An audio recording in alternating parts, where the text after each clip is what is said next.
చూడండి, పరిశుద్ధ గ్రంథాలు ఉన్న వారందరూ కూడా పరిశుద్ధ గ్రంథాలు తెరచి చూద్దాం. కీర్తనల గ్రంథం 143వ కీర్తన.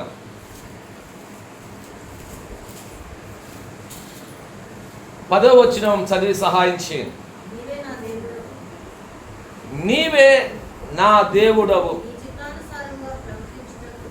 నీ చిత్తానుసారముగా ప్రవర్తించుటకు నాకు నేర్పుము. దయగలని ఆత్మ సమభూమి గల ప్రదేశమందు నన్ను నడిపించునుగాక. దేవునికి స్తోత్రం చెప్పండి. హల్లెలూయా. నాతో పాటు చెప్పండి మరలా. నీవే నా దేవుడవు, నీ చిత్తానుసారముగా ప్రవర్తించుటకు నాకు నేర్పుము. దయగలని ఆత్మ సమభూమి గల ప్రదేశమందు నన్ను నడిపించునుగాక. దేవునికి స్తోత్రం. హల్లెలూయా.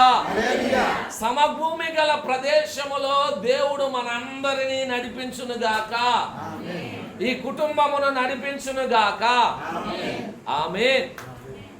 ఈరోజు వర్తమానం యొక్క టైటిల్ అంశం ఏంటంటే సమభూమిలో. ఏమిటండి? ఏంటంట? సమభూమిలో. ప్రియమైన దేవుని బిడ్డలారా, ఒక ఇల్లు కట్టుకోవాలనుకున్నా,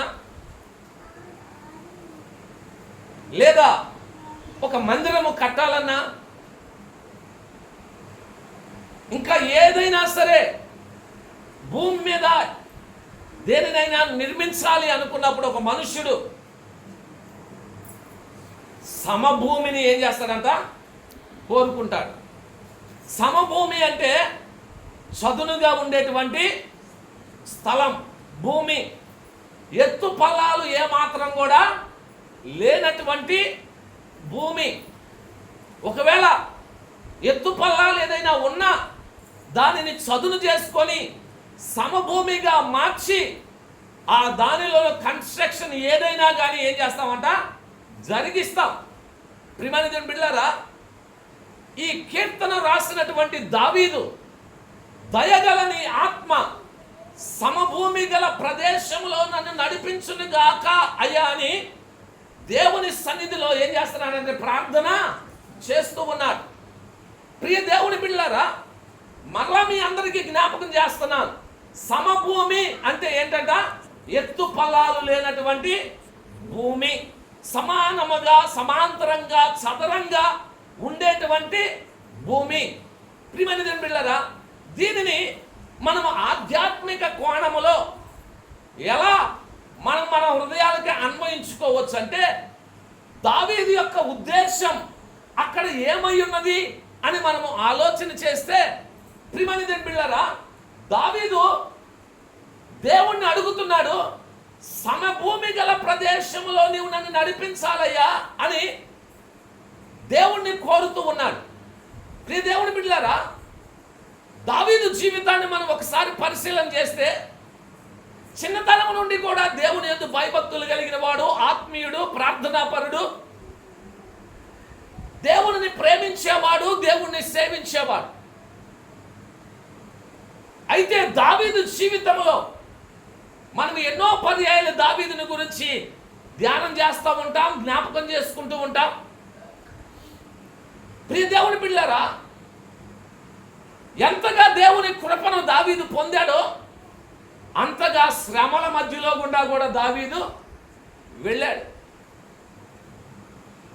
దావీదు జీవితంలో ఎన్నో ఎత్తు పల్లాలను మనం ఏం చేస్తామంట? చూడగలుగుతాము. అవి ఏంటయ్యా అంటే, దావీదు జీవితంలో ఎదురైన శ్రమలు, శోధనలు, ప్రతికూలమైన పరిస్థితులు. ప్రియమైన దేవుని బిడ్డలారా, ఇవన్నీ దావీదు జీవితంలో ఎలా ఉన్నాయంట? ఎత్తు పల్లాలుగా ఉన్నాయి. ప్రియ దేవుని బిడ్డలారా, దావీదు ప్రార్థన చేస్తున్నాడు, అయ్యా సమభూమిలోనికి నీవు నన్ను ఏం చేయాలి? నడిపించాలి. నా జీవితంలో ఎదురవుతున్న ఈ ఎత్తు పల్లాలు, ఈ ఓటములు, ఈ సమస్యలు, ఈ శ్రమలు, ఈ శోధనలు, ఈ ప్రతికూలమైన పరిస్థితులు ఏవైతే ఉన్నాయో వాటన్నిటి నుండి నీవు నన్ను ఏం చేయాలంట? విడిపించి నీవు నన్ను ఏం చేయాలంట? నడిపించాలి అని దావీదు దేవుణ్ణి అడుగుతూ ఉన్నాడు. ప్రియ దేవుని బిడ్డలారా, దావీదు జీవితాన్ని మనం చూస్తే ఎంత భక్తిపరుడో, ఎంత ఆత్మీయుడో, అంతగా శ్రమలలో గుండా వెళ్ళాడు. మనం నేర్చుకోవాల్సిన పాఠం. కొన్ని పర్యాయాలు మనం అనుకుంటాం, నేను ఇంత భక్తి చేస్తున్నాను కదా, ఇంత ఆత్మీయంగా ఉంటున్నాను కదా, నాకే ఎందుకు ఈ శోధనలు, నా కుటుంబానికే ఎందుకు ఈ పరిస్థితులు, మాకే ఎందుకు ఈ కరువు, మాకే ఎందుకు ఈ రోగాలు, మాకే ఎందుకు ఈ అపాయాలు, మాకే ఎందుకు ఈ శోధన సమస్యలు అని చాలా పర్యాలు అనుకుంటా. ప్రియమైన దేవుని బిడ్డలారా, నువ్వు దేవుణ్ణి ఎరిగిన వ్యక్తివైనా సరే నీ జీవితంలో శ్రమలో ఏమవుతాయి అంటే వస్తాయి. ప్రియమైన దేవుని బిడ్డలారా, రాకుండా ఉండవు. దేవుని వాక్యం ఏమని సెలవిస్తుందంటే, దేవుడు సుఖ దుఃఖాలను జతపరిచాడు. సుఖ దుఃఖాలను ఏం చేశాడంటే ఆయన జతపరిచాడు. ఎవరైనా మీకు ఇలాంటి బోధ చేస్తే, యేసయ్య దగ్గరికి రండి, మీ శ్రమలన్నీ వెళ్ళిపోతాయి, ఇక మీకు కష్టాలన్నీ మీ జీవితంలో రావు,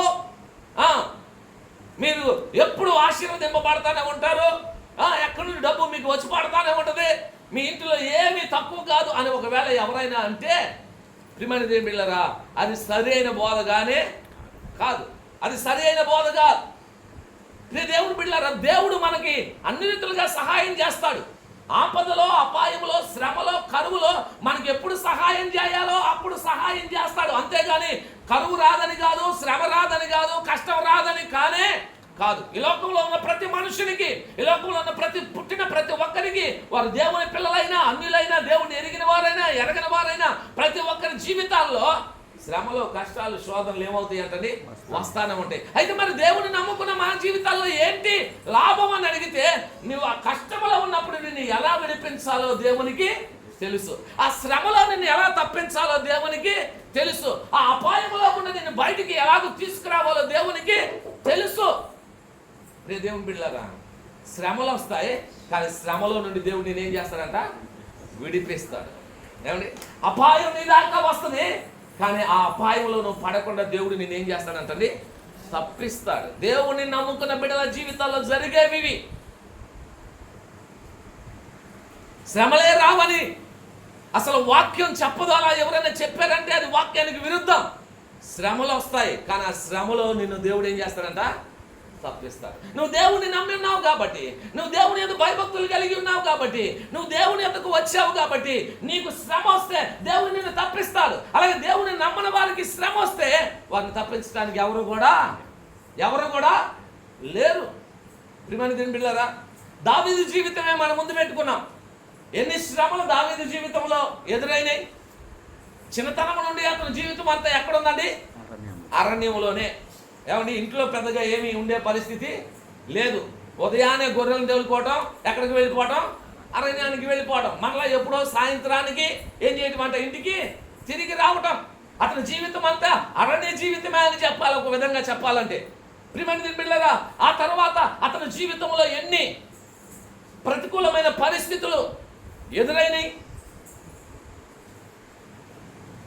గొల్యాతుతో పోరాడాల్సి వచ్చింది. గొల్యాతుతో పోరాడి ఇశ్రాయేలీయులకు జయమిచ్చినందుకు దావీదుకి ఏమైనా సంతోషం ఉందా అంటే, ఏమండి, సౌలు ఆ విషయాన్ని బట్టి దావీదు మీద పగబట్టి దావీదును చంపటానికి ఎంతగానో ఏం చేశాడంట? ప్రయత్నం చేశాడు. ఇప్పుడు సౌలు తనను చంపబోతున్నాడని తెలిసి, నేను ఇంత విజయాన్ని ఇశ్రాయేల్ ప్రజలకు ఇస్తే, మీరు చేయలేనిది నేను చేసి మీకు విజయాన్ని ఇస్తే ఏం చేస్తున్నాడంటే, ఇప్పుడు కొన్ని పర్యాయాలు మంచి చేస్తే మనకి ఏం ఎదురొచ్చిందిరా? చెప్పండి, ఏం ఎదురొచ్చింది? చెడే వచ్చింది. ఏమండి, అలాగని మంచి చేయడం మానే బాగండి. దేవుడికి స్తోత్రం, హల్లెలూయా. ఏమండి, నేను మంచి చేస్తే చెడే ఎదురొచ్చిందండి, ఇక నేను మంచిగా చేయనండి, ఎవరికి మేలు చేయనండి అనబాకండి. వచ్చినా చెడు వచ్చినా కానీ మనం మంచివాళ్ళం, మన దేవుడు మంచివాడు, ఆయన నమ్ముకున్న మనం మంచివాళ్ళుగానే ఉండాలి. మనం ఎప్పుడు చెడు చేయకుండా అందరికి మంచి చేస్తానే ఉండాలి. అది చెడు మనకు వచ్చినా సరే, దావీదు యొక్క అనుభవం కూడా అదే.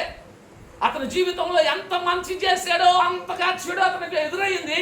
అయినా ఎవరికి చెడు చేసిన వాడు మాత్రం కాదు. ఏమండి, అందరికీ మంచి చేసిన వాడే. సౌలు ఎన్ని రీతులుగా దావీదును చంపాలని తరిమాడు. ఇదిగో సౌలు ఎదుట నుండి ఎంతగా పారిపోయాడు, ఏ ఏ స్థలాలకి వెళ్ళాడు, వెర్రివాడిగా ప్రవర్తించాడు, మనుషుల ఎదుట పిచ్చివాడిగా ప్రవర్తించాడు, కొండల్లో గుహల్లో దాక్కున్నాడు, ఆకలికి అలమటించాడు, ఎంతగా బాధపడ్డాడో, ఎంతగా అలసిపోయాడో, ఎంతగా సమస్యలిపోయాడో. కానీ ఎక్కడో అరణ్యంలో ఉంటే ఆశ్చర్యకరంగా ఆనాడు ఏలియా గారికి కాకుల ద్వారా ఆహారాన్ని పంపించినట్టుగా ఏమంటండి అనేక మంది భోజనాలు తీసుకొని వచ్చేసరి అరణ్యంలోకి. ఎక్కడ దావీదుని ఎత్తుక్కుంటా తెలుసా? ఎవరండి వాళ్ళలో ఒక ఆయన ఉన్నాడు, చాలామంది ఉన్నారు, వాళ్ళలో ప్రాముఖ్యమైన ఒక ఆయన నేను చాలా పర్యాలు మీకు చెప్పాను,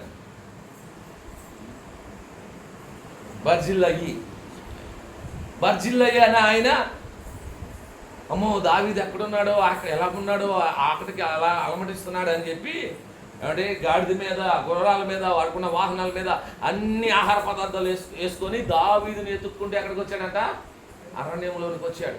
నిజంగా దావీదు కళ్ళు చెమ్మగిల్లి ఉంటాయి బర్జిల్లయిని చూసినప్పుడు. అప్పటికే దావీదుతో ఉన్న వారందరూ అలసిపోయి ఆకలితో అలమటిస్తున్న పరిస్థితుల్లో ఉన్నారు. ఆ సమయంలో దేవుడు ఆశ్చర్యకరంగా బర్జిల్లయి ద్వారా ఆహారాన్ని ఏం చేశాడంట? అరణ్యంలోకి పంపించాడు. దావీదుని ఎదుర్కొంటూ వెళ్ళాడు. ఇవన్నీ గొప్ప కార్యాలు కదా, దేవుడు చేసే అద్భుతమైన కార్యాలు కదా. శ్రమ వస్తుంది, శ్రమలో నుండి ఎలాగ తప్పించాలో దేవుడికి నీకు బాగా తెలుసు. కష్టం వస్తుంది, ఆ కష్టంలో నుండి నిన్ను బయటికి ఎలాగ తీసుకురావాలో దేవుడికి బాగా తెలుసు. ప్రియమైన దేవుని బిడ్డలారా, అంతగా సౌలు తరిమితే, కానీ సౌలును చంపే అవకాశం వచ్చినప్పుడు ఏమంటున్నాడు? నేను సౌలుని చంపనన్నాడు. సౌలుని చంపడానికి ఇష్టపడలా. చెడు చేశాడు కదయ్యా, చెడు చేసిన వాడిని చంపడానికి ఏమైంది అంటే, లేదు నేను చంపనన్నాడు. ఇలా అతని జీవితంలో అభిషేకము తరిమాడు. ఇలా అతని జీవితంలో తనకు నమ్మకంగా ఉన్న మంత్రి అహీతోపేలు తనకు అన్యాయం చేశాడు. శత్రువుల పక్కన చేరాడు వెళ్ళి. ఇలా దావీదు జీవితంలో ఎన్నో శ్రమలు, ఎన్నో శోధనలు. ప్రియమైన ఇవన్నీ దావీదు జీవితంలో ఎలాగున్నాయంట? ఎత్తు పల్లాలలాగా ఉన్నాయి. ఏమంటండి? ఎత్తు పల్లాలలాగా ఉన్నాయి. అయితే దావీదు అంటున్నాడు, అయ్యా ఈ ఎత్తు పల్లాలన్నింటినీ నా జీవితంలో నుండి ఏం చెయ్యి? తొలగించు. అంటే నా జీవితంలో ఎదుర్కొంటున్న ఈ శ్రమలో, ఈ కష్టములో, ఈ బాధల నుండి నాకు విడుదల కలిగించు. నన్ను మీ ఆత్మచేత, దయగల మీ ఆత్మచేత సమభూమి గల ప్రదేశంలో నన్ను నడిపించయ్యా అని దావీదు దేవునికి ఏం చేస్తున్నాడు? ప్రార్థన చేస్తా ఉన్నాడు. దేవునికి స్తోత్రం, హల్లెలూయా. ఈ మధ్యాహ్న కాల సమయంలో వాక్యం వింటున్న ప్రియ దేవుని బిడ్డ, మన జీవితాల్లో కూడా ఒకవేళ ఎలాంటి ఒడిదుడుకులు ఉన్నా, ఎలాంటి ఎత్తుపల్లాలు ఉన్నా, ఎలాంటి శ్రమలు, శోధనలు, కష్టాలు, ప్రతికూలమైన పరిస్థితులు నీ జీవితంలో నీవు ఎదుర్కొంటున్నా, ఈ మధ్యాహ్నము నీవు కూడా ప్రార్థన చేయి. ప్రభువా నన్ను సమభూమి గల ప్రదేశంలో నన్ను ఏం చేయమని? నడిపించమని దేవుడిని అడుగు. నీ జీవితంలో కూడా ఎత్తుపల్లాలని దేవుడు ఏం చేస్తాడట? తొలగించి సమభూమిలో నిన్ను నడిపిస్తాడు. ఒక మాట చూద్దాం, చూడండి. యెషయా గ్రంథం, ఒక మాట చూపిస్తాను మీకు. యెషయా గ్రంథం 40వ అధ్యాయం అనుకుంటా, చూడండి ఒకసారి.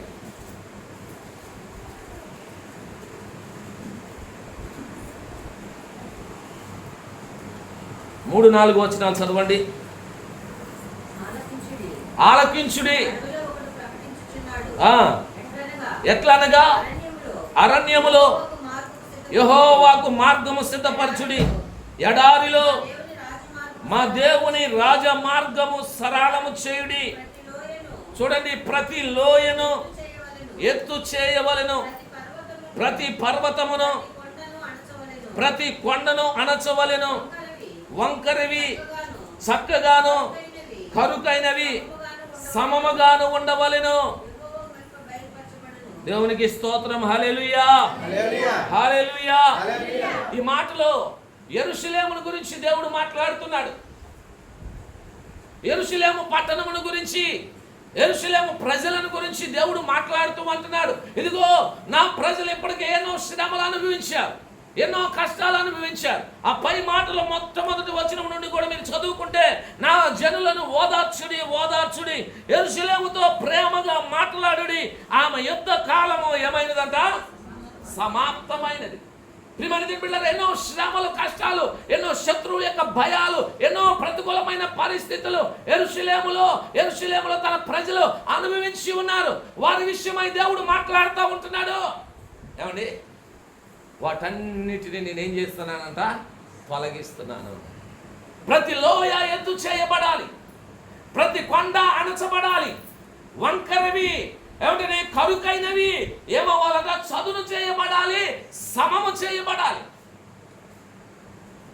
ఇవి రెండు ఆధ్యాత్మిక కోణాల్లో మనం ధ్యానించవచ్చు. గతంలో ఒకసారి ఈ వాక్యం చెప్పాను, మరొక కోణంలో మీకు గుర్తుందో లేదో నాకు తెలియదు కానీ. ఏమండి, ఈరోజు చెప్పే ఆత్మీయ కోణం మరొకటి. అదేంటయ్యా అంటే, ప్రియమైన దేవుని బిడ్డలారా, ప్రతి లోయ ఏమవ్వాలట, పోడ్చబడాలి, ప్రతి కొండ ఎత్తు ఏమవ్వాలంట, అణచబడాలి, వంకరైనవి సరిచేయబడాలి, కరుకైనవి సమము చేయబడాలి. దేవునికి స్తోత్రం. హల్లెలూయా. యెరూషలేము గురించి, తన ప్రజలను గురించి, వారు అనుభవిస్తున్న శ్రమలను గురించి దేవుడు మాట్లాడుతూ ఉంటున్నాడు. వారి కొరకు రాజ మార్గాన్ని నేనేం చేయబోతున్నాను, సిద్ధపరుస్తున్నాను. వారి జీవితాల్లో ఎదుర్కొన్న ఆ ఎత్తు పల్లాలన్నిటినీ నేను పుడ్చివేయబోతా ఉన్నాను, చదును చేయబోతా ఉన్నాను, అన్నిటినీ సమము చేయబోతా ఉన్నాను. దేవునికి స్తోత్రం చెప్పండి. హల్లెలూయా. మీలో ఒకవేళ ఎవరైనా అలాంటి పరిస్థితుల్లో కూడా కొనసాగుతున్నారో నాకు తెలియదు. మీ కుటుంబ పరిస్థితులు ఎలాగున్నావో నాకు తెలియదు. మీరు ఎదుర్కొంటున్న పరిస్థితులు ఏమై ఉన్నావో నాకు తెలియదు.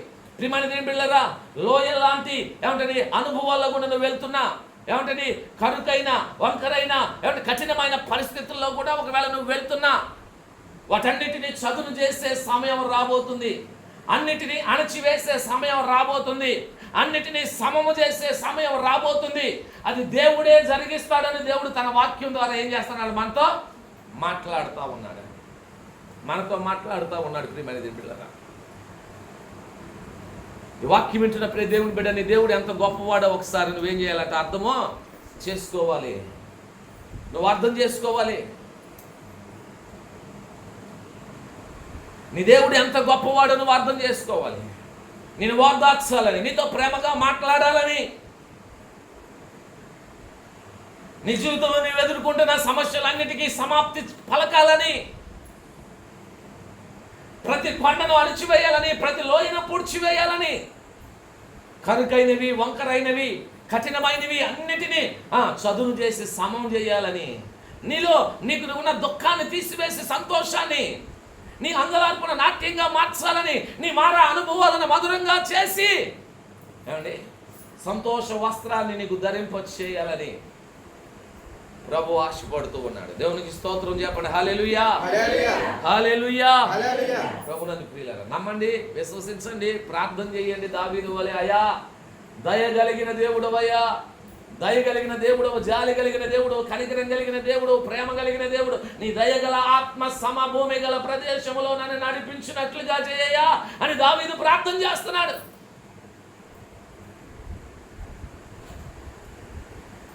మరి దావీదు ప్రార్థన దేవుడు విన్నాడా లేదా? శ్రమగాలిట్లో నుండి విడిపించాడా లేదా? మేలు చేశాడా లేదా? 40 సంవత్సరాలు ఇశ్రాయేల్ ప్రజలకి ఎలా ఉన్నాడట? రాజుగా ఉన్నాడు. రే దేవుని బిడ్డలారా, గొప్పగా దావీదును దేవుడు ఆశీర్వదించాడు. దావీదు సంతతిని దేవుడు ఆశీర్వదించాడు. మనం గమనిక చేసినట్లయితే 23వ కీర్తనలో దావీదు ఏం మాట్లాడతాడు ఒకసారి చూడండి.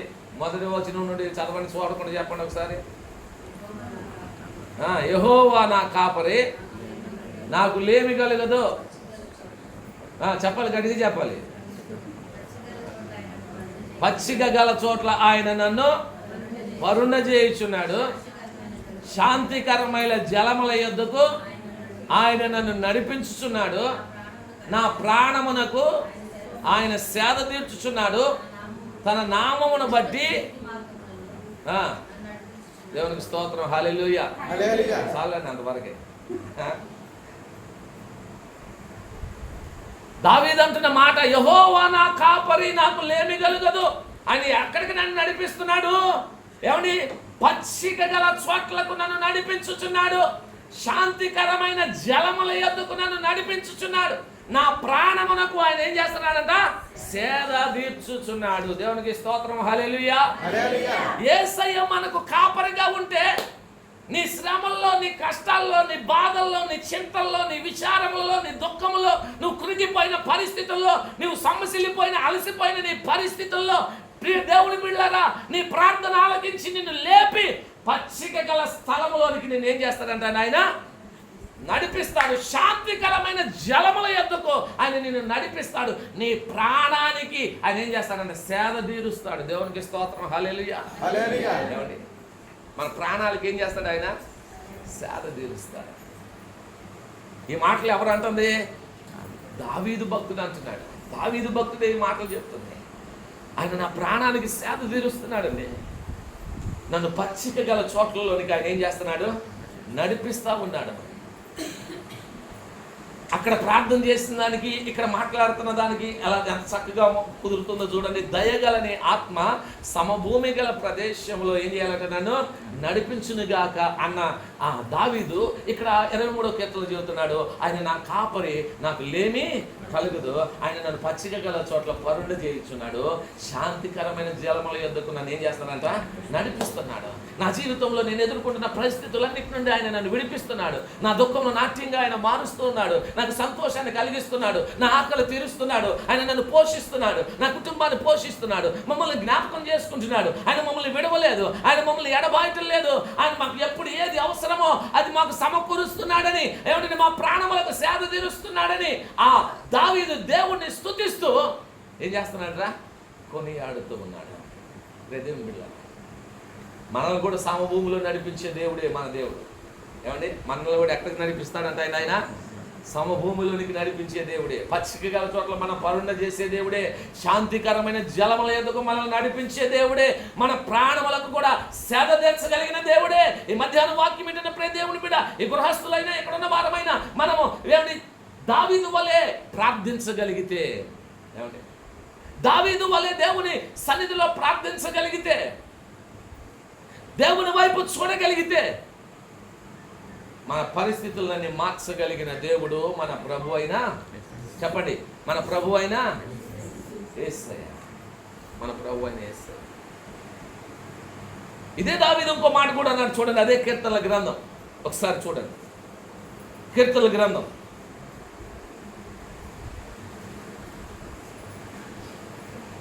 26వ కీర్తన అనుకుంటే ఒకసారి చూడండి. 26:12 సమభూమిలో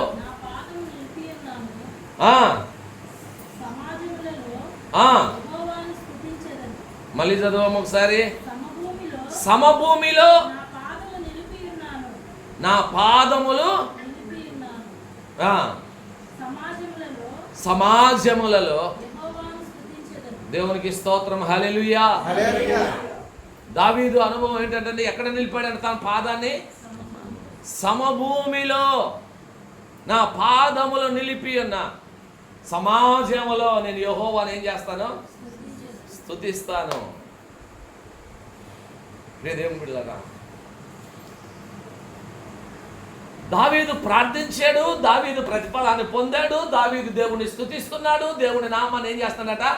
ఘనపరుస్తున్నాడు. ఆయన అంటున్నాడు కదా, సమభూమిలో నువ్వు నా పాదములు నిలిపావయ్యా, నేను నా పాదములను సమభూమిలో నిలిపావు, సమాజంలో నేను నిన్నేం చేస్తున్నాను? స్తుతిస్తున్నాను. ఇదే దావీదు మరొక కీర్తనలో కూడా అంటాడు, మీరు చదవాల్సిన పని లేదు కానీ నా అడుగులు బండ మీద ఏం చేశామంట? స్థిరపరిచావు అని మాట్లాడతాడు. జిగటగల దొంగ ఊబిలో నుండి, నాశనకరమైన గుంటలో నుండి నన్ను పైకి లేపి నా పాదములను ఎక్కడ నిలిపావు? చెప్పండి. బండ మీద నిలిపిన అడుగులను స్థిరపరిచావు. దేవునికి స్తోత్రం, హల్లెలూయా, హల్లెలూయా. ఎక్కడ నిలిపే దేవుడు అంటే మనల్ని సమభూమిలో నిలిపేటువంటి దేవుడు. అందరి ఎదుట, సమాజం ఎదుట ఆయనను స్తుతించేలాగా మన పరిస్థితులన్నిటినీ మార్చగలిగిన దేవుడు ప్రియమైన దేవుని బిడ్డలారా, ఆయన మంచి కాపరిగా మనకి తోడయ్యుండి ప్రియమైన దేవుని మనకు ఎదురవుతున్న ప్రతి పరిస్థితి నుండి తప్పించి రక్షించి విడిపించి మనలను చేయి పట్టుకొని మనల్ని నడిపించగలిగినటువంటి దేవుడు. మనల్ని చేయి పట్టుకొని నడిపించే దేవుడు అదే. అందుకని దావీదు అన్నాడు, దయగలని ఆత్మ సమభూమి గల ప్రదేశంలో నన్ను నడిపించునుగాక అని దావీదు అంటున్నాడు. ఈ మధ్యాహ్న కాల సమయంలో వాక్యం ఇచ్చిన ప్రియ దేవుని బిడ్డ, పరిశుద్ధ గ్రంథములు ఇంకా చెప్పాలి అనుకుంటే ఏమంటండి, ఇలాంటి పరిస్థితులు దేవుని బిడ్డలు అందరూ వారి శ్రమలు, వారి కష్టాలు, ప్రతికూలమైన పరిస్థితుల్లో కూడా వెళ్ళారు. అయితే వారందరినీ దేవుడు విడిపించి రక్షించి సమభూమిలోనికి వారందరినీ ఏం చేశాడంటండి, నడిపించినటువంటి దేవుడు ఆయన. ఒక నెహెమ్యా అయినా, ఒక ఎజ్రా అయినా, ఒక ఎస్తేర్ అయినా, లేదా ఒక దానియేలు అయినా, ప్రియమైన దేవుని బిడ్డలారా, వారి జీవితాల్లో ఎన్నో ఎత్తుపల్లాలు, ఎన్నో ఆటుపోట్లు, ఎన్నో ప్రతికూలమైన పరిస్థితులు వారు చూశారు. అయితే దేవుడు వాటన్నిటినీ అణిచివేసి సమభూమిలో వారిని ఏం చేశాడంట, నడిపించాడని దేవుడు వాక్యము సెలవిస్తా ఉంది. దేవుని బిడ్డలారా, తప్పక దేవుడు మనకేమిస్తాడు, విజయమును ఇస్తాడు. ఈ వాక్యం నమ్మండి, విశ్వసించండి, ప్రార్థన చేయండి. దావీదు వలె దేవుణ్ణి అడుగుదాం. వాక్య సందేశం మీద ఏంటంటే వాక్యాంశం కూడా సమభూమిలో అనుకున్నాం కదా. చదును కలిగిన సారవంతమైన సమానమైన ఏమిటది ఎత్తుపల్లాలు లేని, ఒడిదొడుకులు లేని, ఏమిటి ఏ విధమైనటువంటి ఆటంకాలు అవరోధాలు లేని, ఏ కలవరములు గలిబులు లేనటువంటి, ఏ ప్రతికూలత లేనటువంటి ఏమిటి మంచి స్థితిలోనికి దేవుడు మనందరినీ నడిపించునుగాక. ఆయన మనకు తోడయ్యుండునుగాక. దయగలిగిన ఆయన ఆత్మ సమభూమి గల ప్రదేశంలో మనందరినీ నడిపించి మన చేయి పట్టుకుని ఆయన మనందరినీ నడిపించునుగాక.